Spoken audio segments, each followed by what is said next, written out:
The euphonium is a conical-bore, baritone-voiced brass instrument. The euphonium derives its name from the Greek word euphonos, meaning well-sounding, or sweet-voiced. The euphonium is a valved instrument.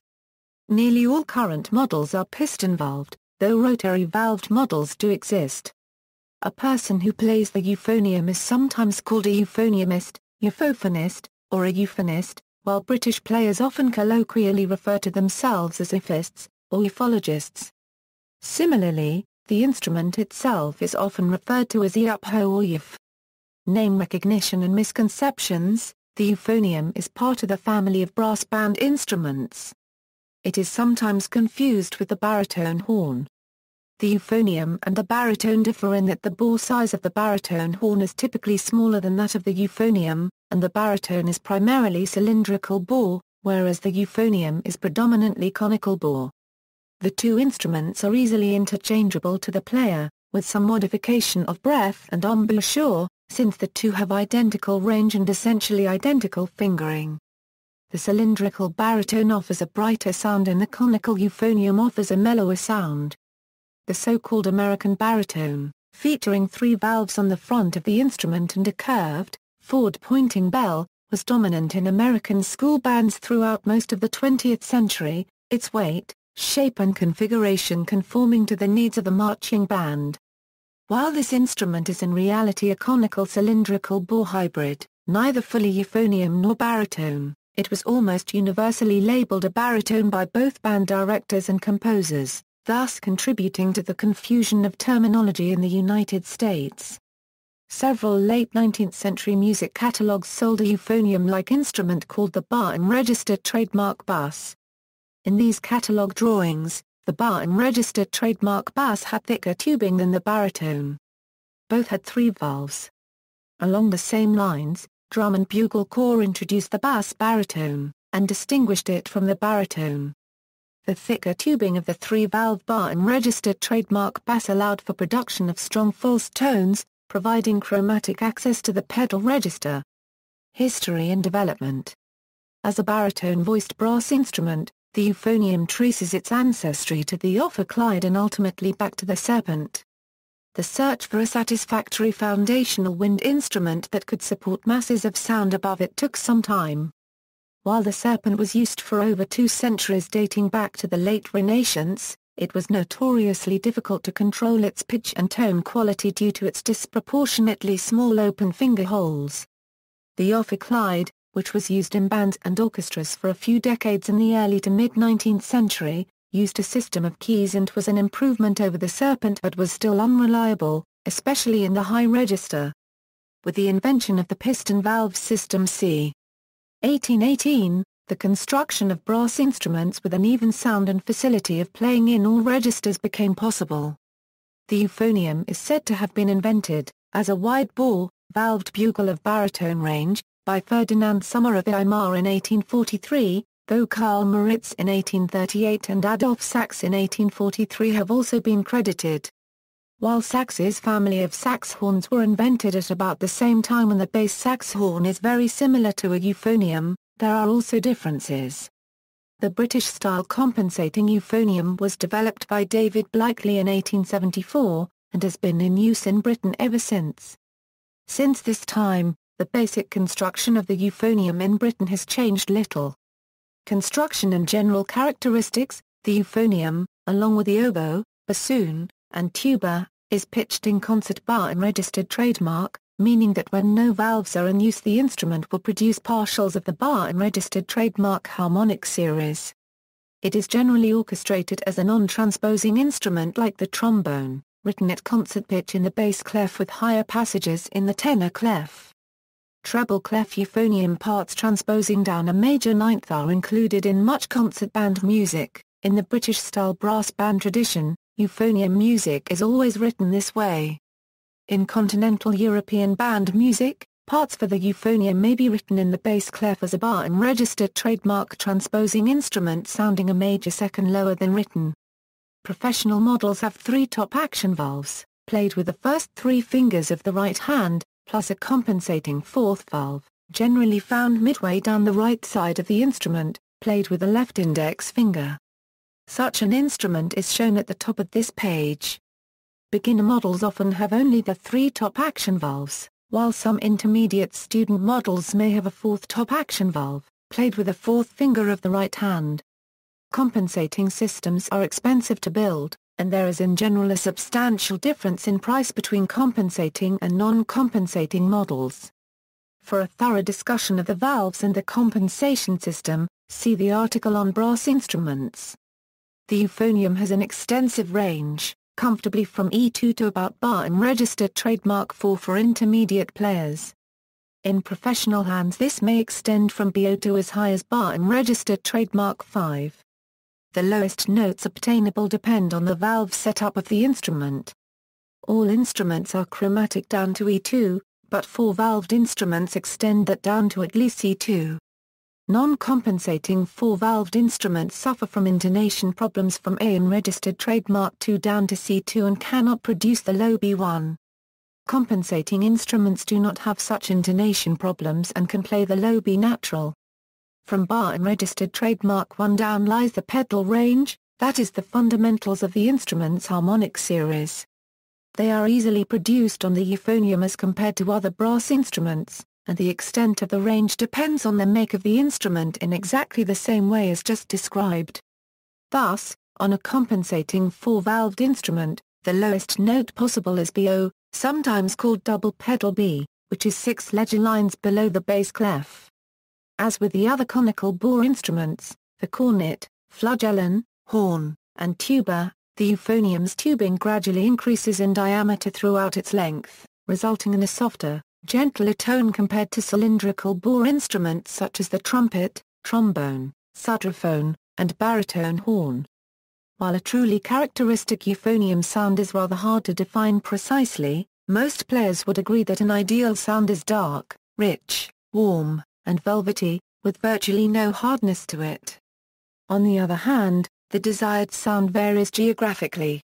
European players, especially British ones, generally use a faster, more constant vibrato and a more veiled tone, while Americans tend to prefer a more straightforward, open sound with slower and less frequent vibrato. This also has to do with the different models preferred by British and American players. Though the euphonium's fingerings are no different from those of the trumpet or tuba, beginning euphoniumists will likely experience significant problems with intonation, response, and range compared to other beginning brass players. In addition, it is very difficult for students, even of high school age, to develop the rich sound characteristic of the euphonium, due partly to the instrument models used in schools and partly to the lack of awareness of good euphonium sound models. Popular models, very generally speaking, the most popular professional models of euphonium in the United Kingdom are Besson Prestige and Sovereign models. The most popular in the United States are the Wilson 2900 and 2950.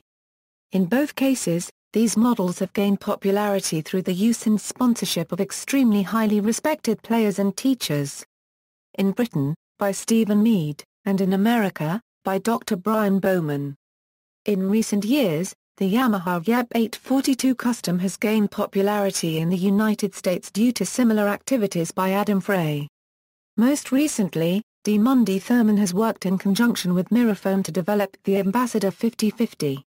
In recent years, the Besson Company got into financial difficulties and various aspects of the business and name were acquired by Buffet Crampon of France.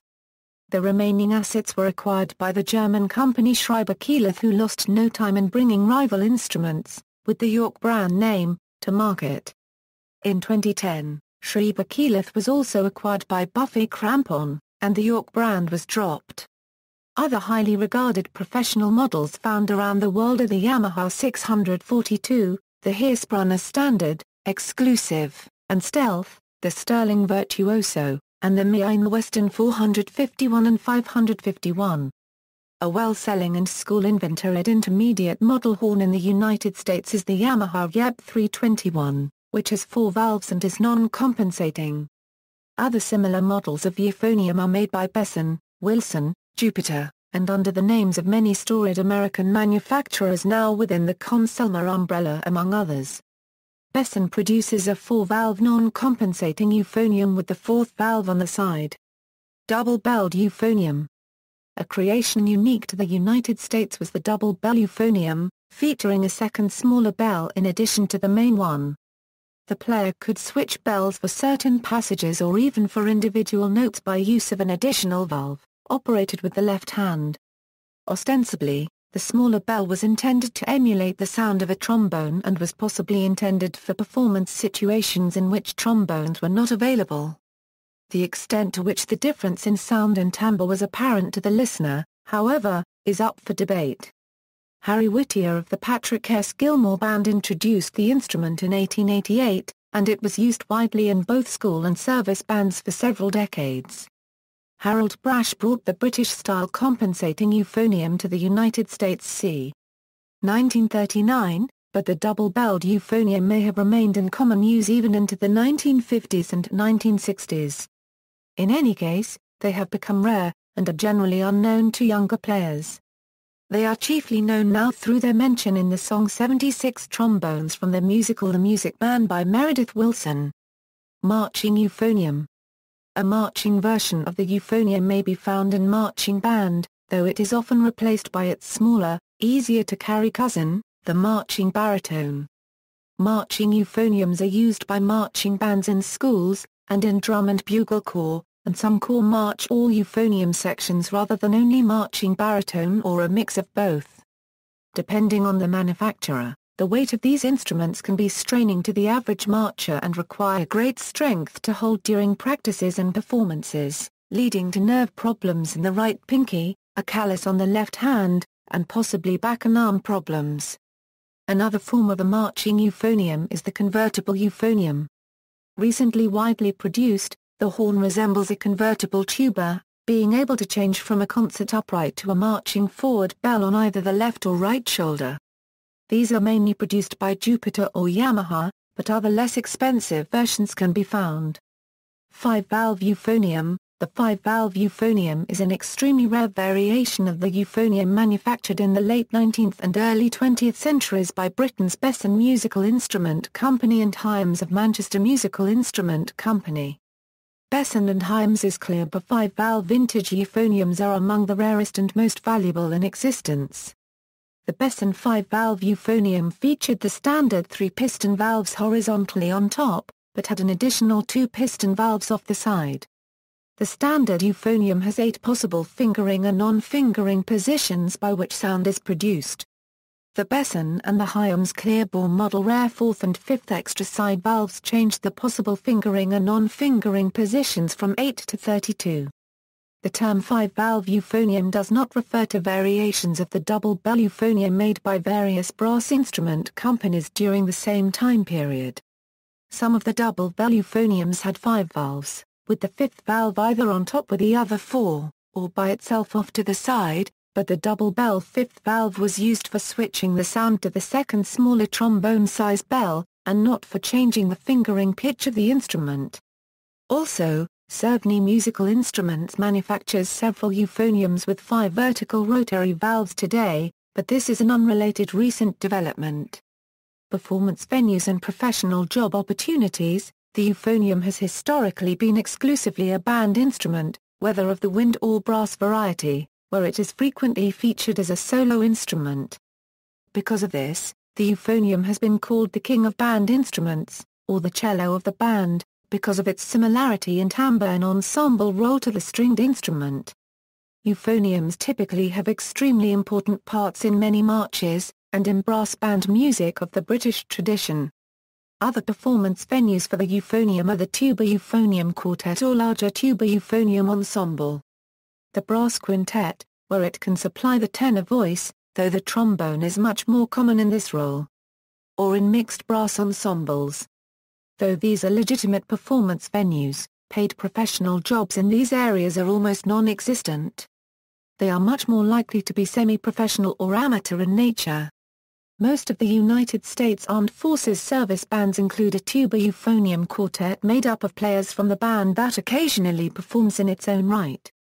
The euphonium is not traditionally an orchestral instrument and has never been common in symphony orchestras. However, there are a handful of works, mostly from the late Romantic period, in which composers wrote a part for baritone or tenor tuba, and these are universally played on euphonium, frequently by a trombone player. In addition, the euphonium is sometimes used in older orchestral works as a replacement for its predecessors, such as the ophicleide, or, less correctly, the bass trumpet or the Wagner tuba, both of which are significantly different instruments, and still in use today. At the bottom of the article are some of the well-known orchestral works in which the euphonium is commonly used. Finally, while the euphonium was not historically part of the standard jazz big band or combo, the instrument's technical facility and large range make it well suited to a jazz solo role, and a jazz euphonium niche has been carved out over the last 40 or so years, largely starting with the pioneer Rich Mattson. The euphonium can also double on a trombone part in a jazz combo. Jazz euphoniums are most likely to be found in tuba euphonium groups, though modern funk or rock bands occasionally feature a brass player doubling on euphonium, and this trend is growing. Due to this dearth of performance opportunities, aspiring euphonium players in the United States are in a rather inconvenient position when seeking future employment. Often, college players must either obtain a graduate degree and go on to teach at the college level, or audition for one of the major or regional military service bands. Because these bands are relatively few in number and the number of euphonium positions in the bands is small, job openings do not occur very often, and when they do are highly competitive. Before the current slate of openings in 4 separate bands, the last opening for a euphonium player in an American service band was in May 2004. A career strictly as a solo performer, unaffiliated with any university or performing ensemble, is a very rare sight, but some performers, such as Key McDonnell, have managed to do it. In Britain, the strongest euphonium players are most likely to find a position in a brass band, but even though they often play at world-class levels, the members of the top brass bands are in most cases unpaid amateurs. There are hundreds, if not thousands, of brass bands in Britain, ranging in standard from world-class to local bands. Almost all brass bands in Britain perform regularly, particularly during the summer months. A large number of bands also enter contests against other brass bands of a similar standard. Each band requires 2 euphoniums, and consequently there are considerable opportunities for euphonium players. Due to limited vocational opportunities, there are a considerable number of relatively serious, quasi-professional avocational euphonium players participating in many higher-caliber unpaid ensembles. College use in the United States. Unlike a generation or two ago, many colleges with music programs now offer students the opportunity to major in euphonium. However, due to the small number of euphonium students at most schools, it is possible, and even likely, that they will study with a professor whose major instrument is not the euphonium. Most often tubas and euphoniums will be combined into a studio taught by one professor, and at small schools they may be grouped with trombones and/or French horns as well, taught by one low brass professor. Universities will usually require professors in this situation to have a high level of proficiency on all the instruments they teach, and some of the best college euphonium studios are taught by non-euphonium players. Notable euphonists. The euphonium world is and has become more crowded than is commonly thought, and there have been many noteworthy players throughout the instrument's history. Traditionally, 3 main national schools of euphonium playing have been discernible: American, British, and Japanese. Now, euphoniumists are able to learn this specific art in many other countries around the world today. German Ferdinand Sommer, if one discounts the claims of Moritz and Sachs, each of whose horns also approach to euphonium in nature, in addition to being credited with inventing the euphonium as the Sommer horn in 1843, as a soloist on the horn, qualifies as the first euphonium player to significantly advance and alter the understanding of the instrument. Below are a select few of the players most famous and influential in their respective countries, and whose contributions to the euphonium world are undeniable, in terms of recordings, commissions, pedagogy, and increased recognition of the instrument. United Kingdom: Alfred James Fazey, English ophicleide, baritone and euphonium artist credited with modifying the bore of the baritone sax horn, precursor of the baritone horn, to enlarge it and make it more resonant, thereby creating the first true euphonium, which he went on to popularize as a performer and author of an early instructional method for tenor brass. Stephen Mead, English euphonium soloist and professor at the Royal Northern College of Music, noted internationally for advancing the British euphonium sound. David Thornton, principal euphonium of the Brighouse and Rastrick Band and student of Stephen Mead, noted for winning several prestigious international competitions and advancing the British euphonium sound through broadcast as well as recording media. United States, Simone Mansha, an Italian-born American baritone horn euphonium virtuoso and also trombone artist at the start of the 20th century.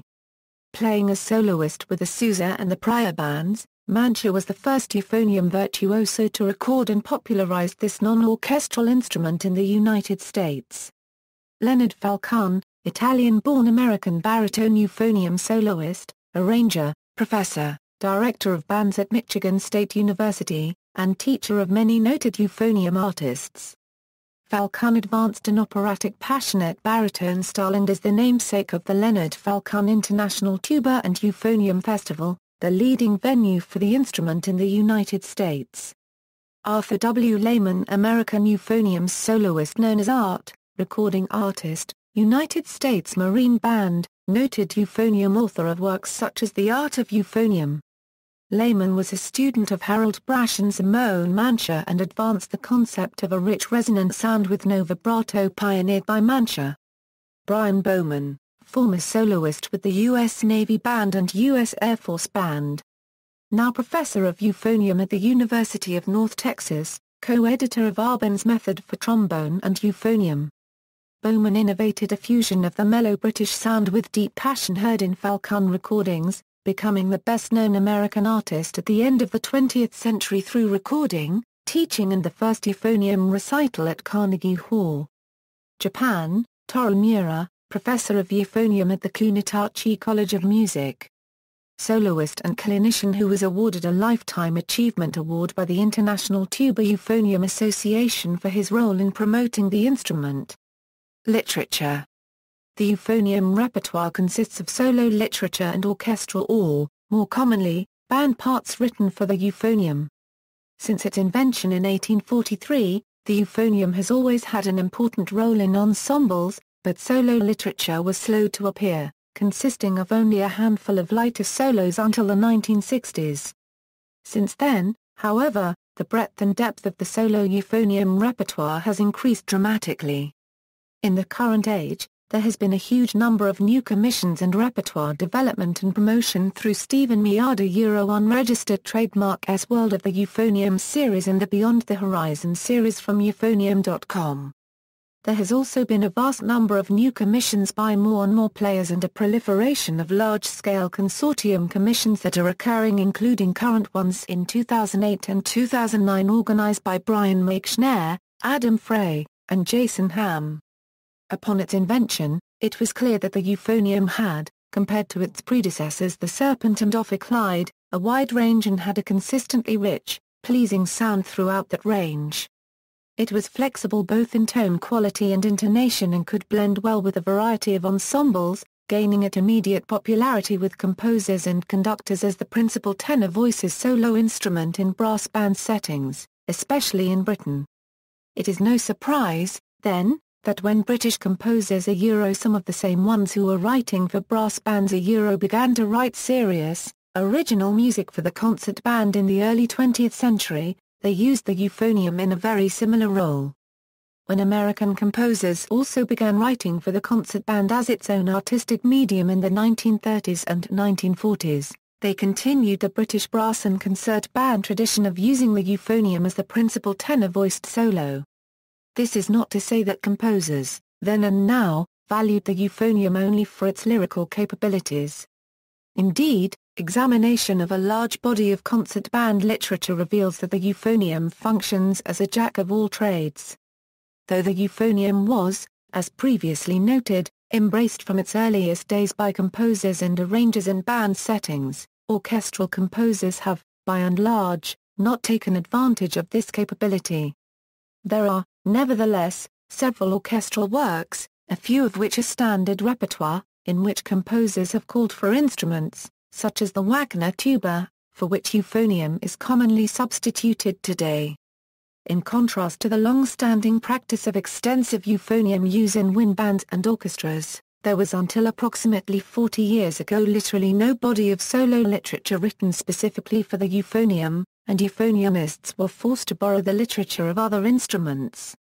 Fortunately, given the instrument's multifaceted capabilities discussed above, solos for many different instruments are easily adaptable to performance on the euphonium.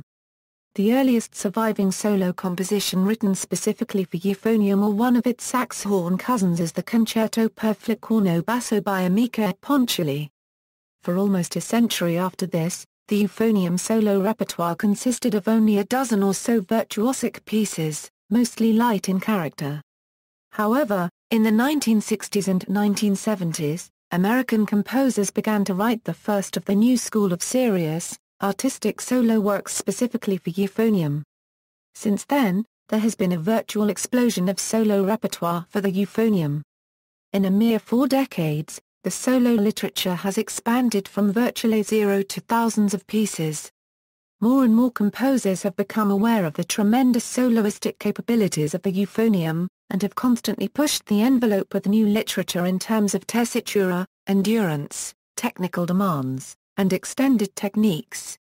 Finally, the euphonium has, thanks to a handful of enterprising individuals, begun to make inroads in jazz, pop and other non-concert performance settings.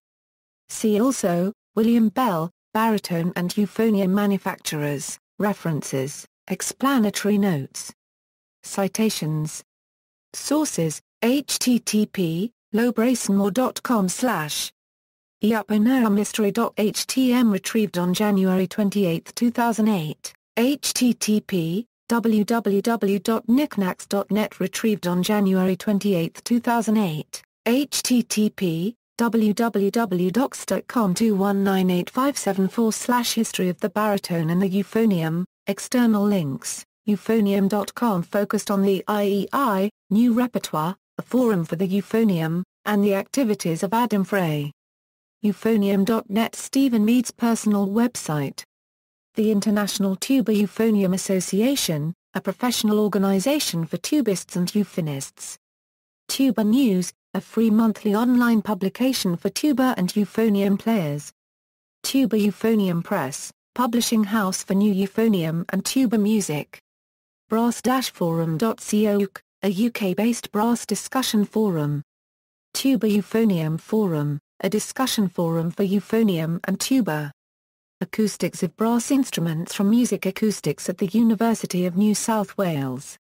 Euphonium fingering chart compensating euphonium baritone in treble clef, Euphonium Music Guide. A list of original euphonium literature. A Chisholm, Hugh, ed. Euphonium. Encyclopaedia Britannica. Cambridge University Press. A.